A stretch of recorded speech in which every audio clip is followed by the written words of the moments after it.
Hello, I'm Dick. And I'm Eric, and we're the Annuity guys. Eric, I'm reading it everywhere I look. The impending market correction. That we are overdue for a correction.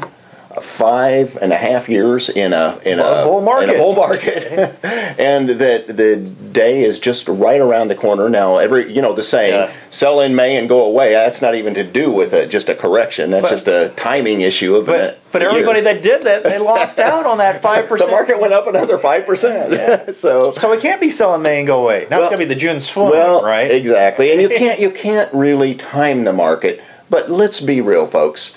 The market right now is at an all-time high. Is it as high as it'll ever go? High as it'll go in the near future? No. We don't know that. Oh, I do. Well, we know it's not as high as it'll ever go. As high as it'll ever, I'm going to say with confidence, no. It's not as high as it will ever go. But will it correct before it goes a lot higher? And yes. It will. It will. Okay, I like that. No, a good positive response. Yes, a negative positive response. I am very confident that it will correct. And I am very confident that it will at some point in time be higher. Absolutely. And you can quote me on that.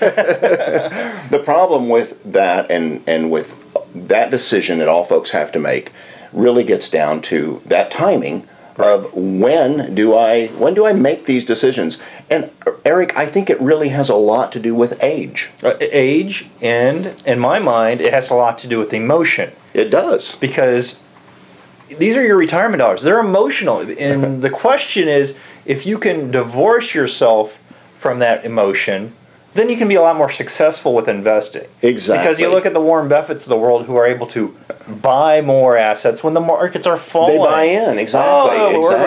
Everything's going to hell in a handbasket, and what's Warren doing? He's buying more. Exactly. If you can be that same person, you're fine. If you don't really look at it as a loss when it's dropping, and you can ride it out. But Eric, for a lot of retirees, not so much. They're not really in that position. They can't afford a sustained loss. Right. They don't know how long it's going to take, and they maybe haven't shored up or built a foundation in their portfolio for their income stream. Right. So if you had, let's say, $500,000, how much can that shrink to in your retirement assets? And you're still you're at $500,000 now. You're ready to retire. You're going forward. How much? 10% correction. Yeah, $50 grand. That's no big deal. What? 20% correction. Now we're down to $400,000. Are you still as comfortable with retirement? And that's where looking at the allocations, the diversification, maybe it's time to start thinking about positioning some of these retirement assets that are going to secure your lifetime income in places where they won't go down 10%. Because at a 20%. certain age, you have to decide, what am I willing to lose? What am I willing to risk? Just what you're saying. Yeah. And that percentage turns into a dollar amount. Right. And so I think a lot of folks are willing to ride it out. They're willing to see the volatility of the market in their portfolio if they know they're secure on their income. And we talk about taking care of the foundation. If you take care of your foundational income and know that that part's coming, that check is coming in the mail, heck or high water, that you know that's coming, well, then the volatility of the market, the ups and the downs, you can still sleep at night because your comfort level, knowing that you've secured that portion, you feel good. Correct. So my advice, Eric, to folks would be that if you haven't done that, you're near retirement, you're in retirement, you need that foundation.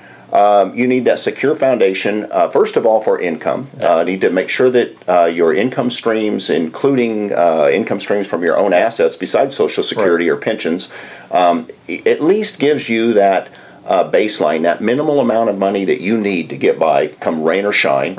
And then, in addition, some folks like the idea of using annuities for some other portions of security, maybe, principal protection, that type of thing, modest growth. And then once you've got that foundation set up, now you can move some of those assets into a lot more aggressive position. Sure, and I'm a big fan of considering them as a bond alternative because I'm one of these people who thinks that it may not happen this year, but interest rates are going to rise. And typically if you're holding a bond, mutual fund, or you're not holding the actual bonds, Well, you see the inverse reactions all of a sudden, where people don't want to get stuck holding these low interest rate bonds, and then they go even lower. Well, as a way to offset some of that panic and that selling when those things start to change. Yes. You know, holding a indexed annuity or even a fixed annuity where you've got some of those guarantees in place is a lot better solution for an allocation. It is. And Eric, we've seen our folks that have the indexed annuities, the hybrid annuities, and some of the other types of annuities too, but especially the ones that have the indexed and the hybrid, they feel very comfortable, very confident. When the market drops, their gains are all locked in. Yes. Their principal is secure. And when the market picks back up after that drop, they've maybe reset at a lower point, and it doesn't take much of an increase in that market for them to see a nice growth in additional interest added to their annuity. And what would be better than if you've had some gains in the market, right now you're feeling very good about yourself, taking some of those gains, lay them off to the side, put them in a place where you know that they're not going to lose. You're playing with the house money, so to speak. Right. Let the house money continue to grow. Exactly. And you can have that increase. And this is where annuities can be a great answer to park money. Like you say, take the house money, some of those earnings, put it over in annuities. But you only want to do that if you're at the age where it makes sense, because it's a long-term retirement commitment. You know, we're always a big fan of dollar cost averaging in the sense, and you know, if you've got a long time, yes, you can continue to buy in while the market's... Right. If we've got a correction, be Warren Buffett-like, buy more, you know. But you have to have that confidence that you have the time frame in order to be successful. Exactly. And when you're going to make this type of a transition, this type of a move, very important to work with a specialist, somebody who's very experienced with annuities, that knows how to structure, ladder, that use the different types of annuities and integrate them in such a way that they make that portfolio very successful.